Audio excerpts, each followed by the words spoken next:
What stocks should you avoid? We get this question a ton on what kind of stocks are out there.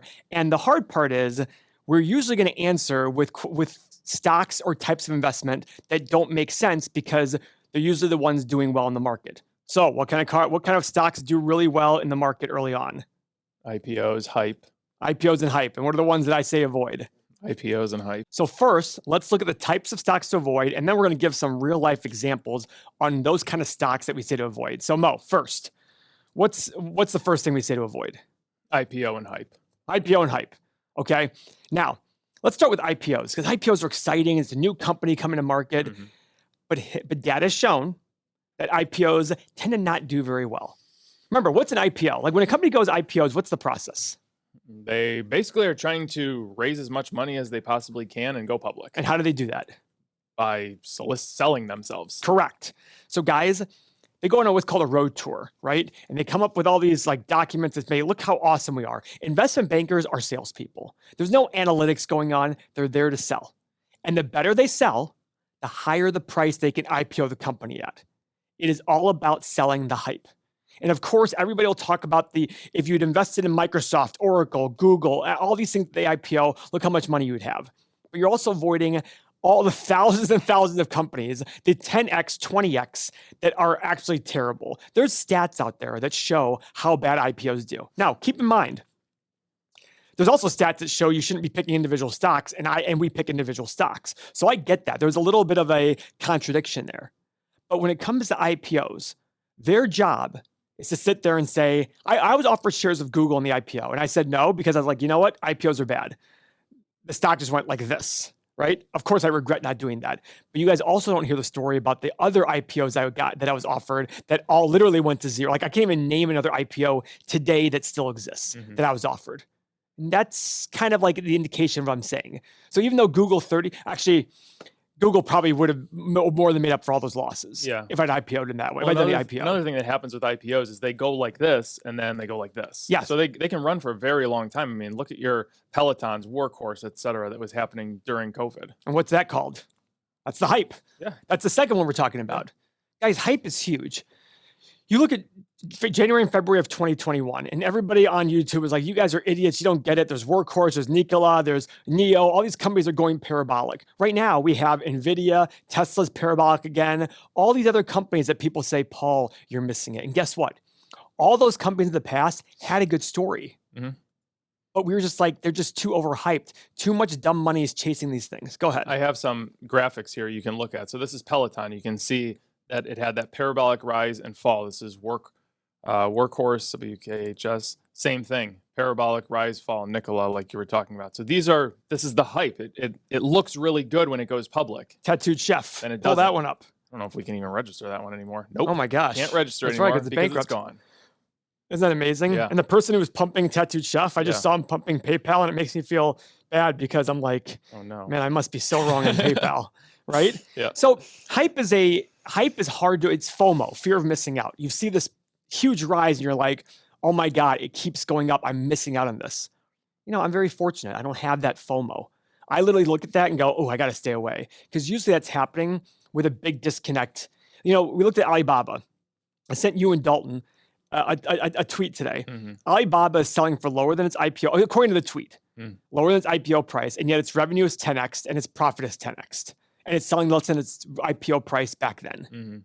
Now, that doesn't mean it was selling for a reasonable price back then. The point is, that just shows you, if I told you at the IPO back then, that 7-8 years later, the company would have 10 times more revenue, 10 times more profit, you'd been like, the stock is going to be 10 times minimum. At least. You look at Intel, Cisco, Micro, all these companies from 2000 that have not beaten their 2000 highs yet. And yet their profit and revenue are multiples higher than they were back then. Right. That's what hype is. Hype is a bunch of people clamoring into something, pushing the volume up, and all of a sudden you're like, oh my God, I'm missing out. But eventually the music stops and something has to happen. These are all examples. And guys, there's a multitude of examples. This happens all the time in history. If you really want to learn how to make money because of hype, there's a way to do it. We trade. And a lot of people criticize that. How can you be a value investor in trading? Well, I'm a value investor and I also do businesses and I also do real estate. It's just a way of making money. And I apply those same processes and businesses and the same of the fundamental calmness that I have. I follow a process. If you're a process-driven person, you can learn anything very well. Yeah. I really, truly believe that. I will learn it better than I did before. Trading is a great way. So Mo, pull up, oh wow, Peloton's at $5 now? Yeah, it's at $5. But there was no reason that when this went public, you couldn't have followed the trend and just followed the momentum of this stock. There's no reason that you couldn't have followed it up. And like in the inverse, follow it right down. And there is ways to make money off of these things going in both directions. So you don't even need to chase just the hype. You can chase the hype and the fear. Look at that gap down, by the way. I know, from earnings right here. Everybody think we always say 80 or 90% of gaps fill. Not that one. Not that one. No, when you get these things, it's going to be scary. And you can see the trend just stayed on the bottom. And there was no reason for anybody to sell in here because you're just following trend and momentum. So Mo, so in the middle of 23, where was that low? No, left more. What was that price? Right around here? Yeah, $7. Yeah, about $7. And where was the high in early 23? Early 23. Go to the right. Why are you going? Yeah, go to the right. Right. That high. No, keep going. Right around here?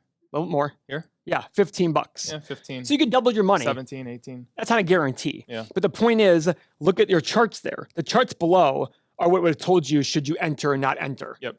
The trend line. You wouldn't have doubled your money, but maybe if you made 10 or 20% in that period of time, it's not bad. Yep.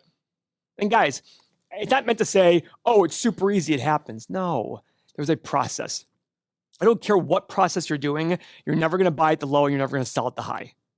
But if you have the right process, that can help you make money in any market, whether in trading or in value investing. But remember, whenever you buy from a value prospect, not only should you expect the stock to fall, you should hope the stock to fall. Because your goal is to buy companies that people misprice. That is your goal. And all the companies I've mentioned recently have been mispriced. Every single company in history has been mispriced at some point. Every single one. Yeah. Even Berkshire Hathaway. I remember in 2008, Berkshire Hathaway Class A shares got to $80,000 a share. And a friend of mine who worked at Merrill said, this is proof that Warren Buffett's process doesn't work. And he's done. I'm like, okay, sounds good. And guess what? I believed him. I'm like, oh my God, probably right. That was 2007. So what should you be doing? Let me share with you what you should be doing in order to make better money. What I said before, learn a process. You need to find a process that works for you. That's why we call this channel Everything Money. Our goal is to teach multiple processes that we understand and tell you, hey, whatever speaks to you, go do it. Now look at value investing. There's a website called stockcircle.com. You know that website, Mo? Yep. So I get weekly updates on people. And it's funny, today I got an update. This person sold 100% of their Meta shares. This person increased their Meta shares by 30%. Two value investors that I respect see totally different things. That's what's amazing about investing. Everybody has a different process. Everybody's going to look at things a lot differently. The question is, what works for you? I have found for me, what works is that old adage of buying great businesses at, I believe, great prices. Because a business that's great should sell for a premium. But that premium can still be a great price for that business. That's what's important to me. For you, it might be special situations. For you, it might be a video we just did today for our community. And what's that community? We sat there and said, let's look at Macy's. I don't understand Macy's. I don't choose to understand Macy's. But somebody in our community is able to understand Macy's and probably understand it better and make some money off of it, if done the right way. For me, I'd rather buy good companies that are growing revenue and profit consistently and are selling for reasonable prices. That is what's important to me. Macy's is having a huge secular shift in that business.